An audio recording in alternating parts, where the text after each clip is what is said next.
Do you think this type of branch welded cross T is a correct cross T as per ASME standard? Let us see in depth what is required as per ASME code. Suppose this is the cross T we are purchasing. This cross T has been made from two pipes. This is the mother pipe and this is the branch pipe and this is the circumferential welding. As per ASME 16.9, dimension and shape shall be as per ASME 16.9. In this case, the shape of the cross T is not as per ASME 16.9. As per ASME 16.9, the shape is like this.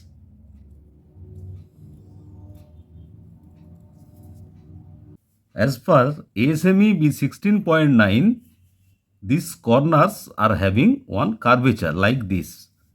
These are four curvatures at four corners. So when we make the cross T by this type of branch welding, then the shape does not match with ASME 16.9. And second point is, as per ASME 16.9, circumferential welding is not allowed and treated as pipe fabrication. So this circumferential welding is not allowed in ASME 16.9. It is treated as branching or pipe fabrication. And the material ASTM A234 grade WPB says any rod fittings shall be made by applying at least one hot or cold forming process. In this case, when we make cross T by welding branch with one pipe, then there is no hot or cold forming operation. This is only circumferential welding. So we cannot treat this type of branch welded cross T as a rod fittings. When we make this type of cross T by branch welding, then huge stress concentration will be there at this branch welding joint, and this branch welding will be very weak and may fail anytime. But when it is formed in this shape, this curved shape, then the strength of the branch will be huge and stress concentration at branch will be less and it will have huge strength. When we purchase this type of branch welded cross T, this will have few disadvantages. First of all, we are unnecessary purchasing this branch welded T. It can be fabricated at site like this. Say this is the mother pipe, this is the mother pipe,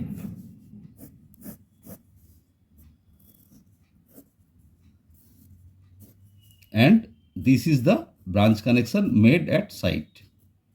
So unnecessarily we are purchasing this cross T. This is first point. Second point is we are making this branch very weak. And third disadvantage is instead of two welding, this welding and this welding, we are making four weldings. Suppose this is the branch pipe. This is the branch pipe. So in case of cross T, we are making 1, 2, 3, 4 weldings. But if we go for direct branching at site, this is the mother pipe and this is the branch pipe, we will have this is one welding and this is two welding. So we will save these two weldings. This will not be required and this will not be required. When we use this type of branch welded cross T in our piping system, then number one, we are unnecessarily spending money by purchasing this cross T. Number two is we are making these two branch joint very weak. And number three is instead of these two weldings, we are making one, two, three, four. Four weldings. That means we are spending more money on welding. All these disadvantages are there when we use this type of branch welded T. Now you can see this 32-inch by 24-inch branch welded cross T made by a vendor without understanding the code requirement properly.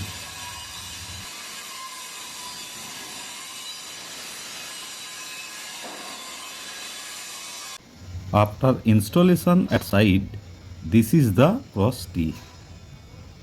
This is the cross T and this is the branch welding which is very weak. This branch welding could have been done at site without purchasing the cross T. But you can see this cross T which has been made by forming process and there is no circumferential branch welding. This cross T is correct as per ASME standard.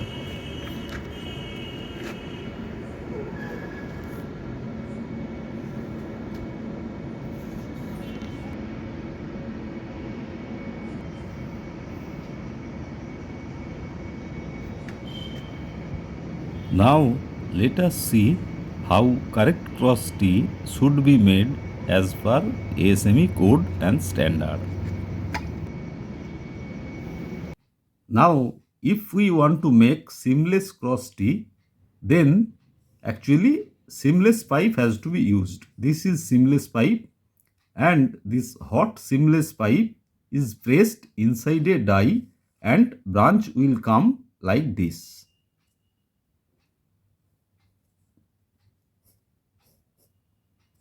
Similarly, on other side, branch will come like this.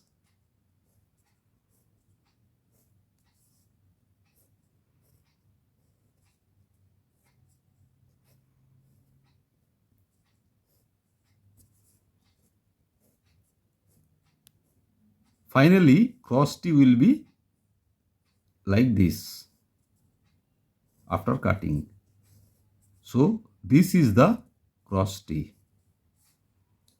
And there is no branch welding and it is entirely seamless cross T. Now you can see picture of few seamless cross T. Now if we want to make welded cross T, then we have to use die like this. This is the shape of the die and we have to press hot or cold plate and make the forming operation over this die. So lower half of the cross T will be made and another half has to be made, then this joint has to be done. This will be the longitudinal joint. So there will not be any circumferential joint, only this longitudinal weld joint will be there and this longitudinal weld joint has to be 100% radiographed as per ASTM A234 grade WPB so that we will get welded cross T in two halves. Another method of making welded cross T is utilizing two numbers of T's. This is one T and this is another T. Now 50% of this T is cut. This portion will be cut and removed. And from this T, 50% will be cut and removed like this. Then this joint and this joint will be welded so that cross T will be made and this will be the single longitudinal joint which will be 100% radiographed as per ASTM A234. So this is 50% of one T and this is 50% of another T. Then we are joining these to 50% like this and making this longitudinal weld joint.